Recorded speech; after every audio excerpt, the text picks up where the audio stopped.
Based solely on the outcry this movie sparked in some corners of the internet, I expected something different from Domi Shi's 2022 coming-of-age tale Turning Red. What I found was a story that promoted healthy boundaries, open communication, and self-acceptance.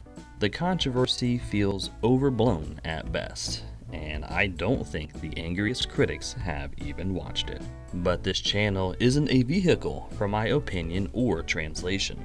I'm here to break down how this adorable movie fits perfectly into the 29-point story structure. The timestamps for each sequence can be found in the comment section for your viewing pleasure.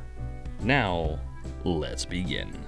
We start, as always, with a focus on our protagonist, specifically their personality, their inner conflict, and their situation. Spunky Malin Lee breaks the fourth wall to explain her high-pressure home life, her loving and life-affirming and boy-crazy entourage, and their group obsession with a boy band. Next, we examine where, why, and how our protagonists exist in their world, with a focus on why they don't quite fit in. May sacrifices quality time with friends to devote herself to impossibly high standards, and walks in lockstep with her mother's example. Then a brief event happens, one that's never happened before. It's destined to lead all the characters away from their status quo. Four Town announces a concert in May's native Toronto, which leads us to examine the effect of that something new to the status quo, specifically what's different now and also what remains the same. May's preoccupation with Four Town reveals a surprising new crush, which Ming is quick to misconstrue to the point of grand humiliation. We move along to the discovery that things are less than ideal, or else we explore how badly things are. Both scenarios are common. May blames herself for the actions of her mother, then wakes up the next morning not quite the same girl she was. Next, our characters dedicate their effort to a specified goal, and this is always smaller in scope than what the third act will demand.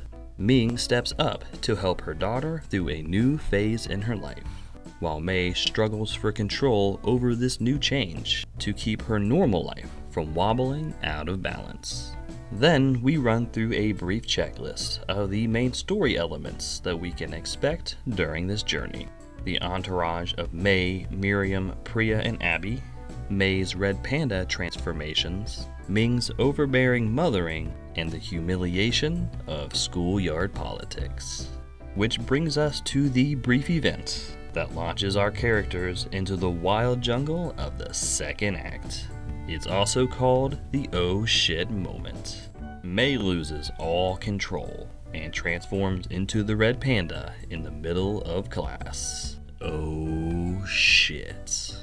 We follow our characters as they learn the new rules and expectations of their journey. These are always distinct to the narrative at play. May unleashes unintended havoc just by existing as the red panda, then learns of the curse handed down to generations of women and the ritual to prevent a lifetime of transformations. Next, our characters showcase their ability to grow and progress, and this is typically an external or physical beat rather than internal or emotional.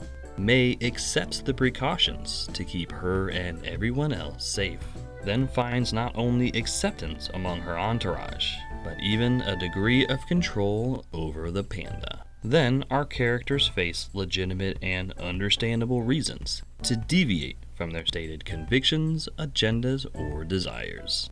May proves her panda control even under the toughest of conditions, but fails to win permission to attend the concert. Then we get a peek at the cycle of high-pressure motherhood that May was born into. We endure the anxiety as our characters face an escalation of problems and complications. The entourage describes their many hurdles to attend the concert. A panda flare-up creates some unwanted attention. They draw up their plans to see the boy band anyway, Then May's secret is revealed to the rest of the class.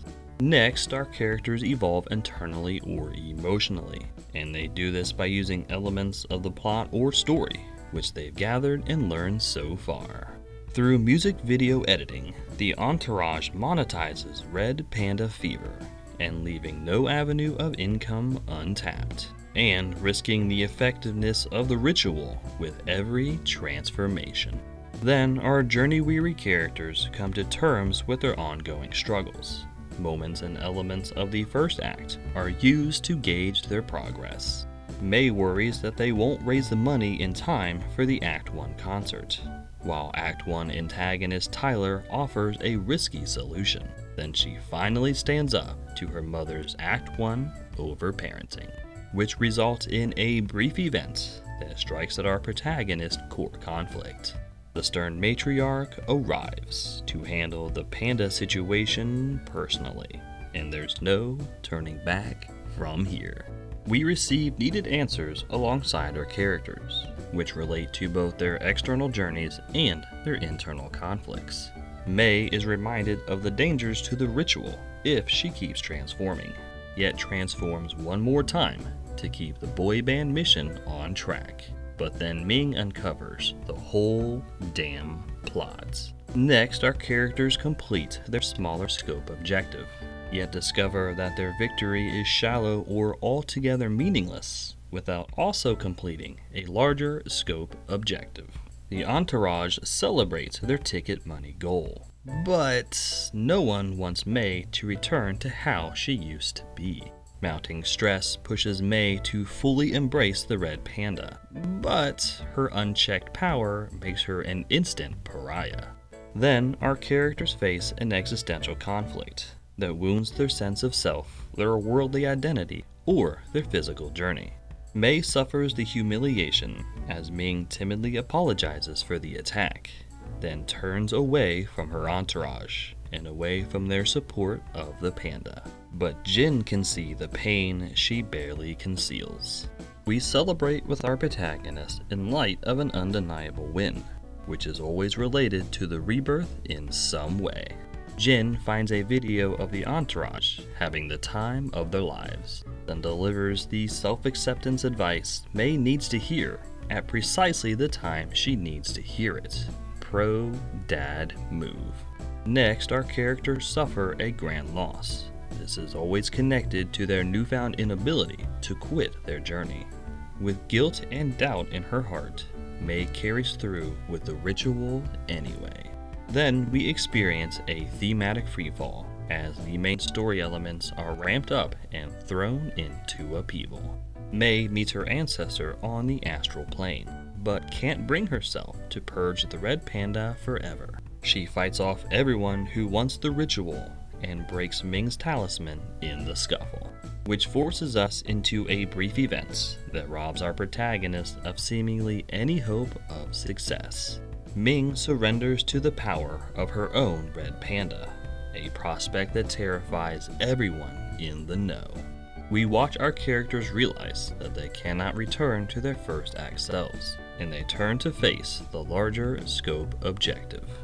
May begs for the forgiveness of her entourage, which she obviously receives, while Ming rolls up on the concert like Godzilla. Next, our characters use the major swings of the story and their personal journeys to move towards the climax. May summons all of her obstinate angst to distract Ming, while the family scrambles to perform the ritual again. Then the final confrontation plays out between our protagonist and characters against the antagonistic force. The family embraces the red pandas to pull Ming back from the brink. Mr. Gao gets into position, and Four Town adds their voices to the ritual, which culminates in a brief moment where our protagonist finally, and oftentimes metaphorically, overcomes their place in the Act 1 status quo. The ritual works at the last possible moments, and the red pandas are all safely delivered to the astral plane. We experience the direct aftermath of the climax. This can give our characters a moment to reflect on the situation, or else wind down the action with a coda. May helps her mother find serenity from the identical pain she battles, then leads her back to the others where she belongs. Next, we touch base with additional characters, typically to contrast them against the new status quo.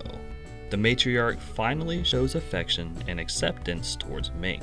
The family lines up to bottle their pandas again, and Ming finally recognizes Mei as her own person. Then we conclude with a tight focus on our protagonist, specifically to contrast them against how we met them at the opening. Mei returns to her life of responsibilities, but as her uninhibited self, and makes time and room for herself to grow and find her own way. And there you have it. Domee-shi's 2022 coming-of-age tale, Turning Red, adheres perfectly to the 29-point story structure every step of the way, and I look forward to the girl power movies this one will inspire. Now, let's move on from a tense family dynamic to a straight-up hateful one, with the homicide of its patriarch in the middle. Join me next time for Rian Johnson's 2019 star-studded whodunit, Knives Out. As always, thank you so much for your time.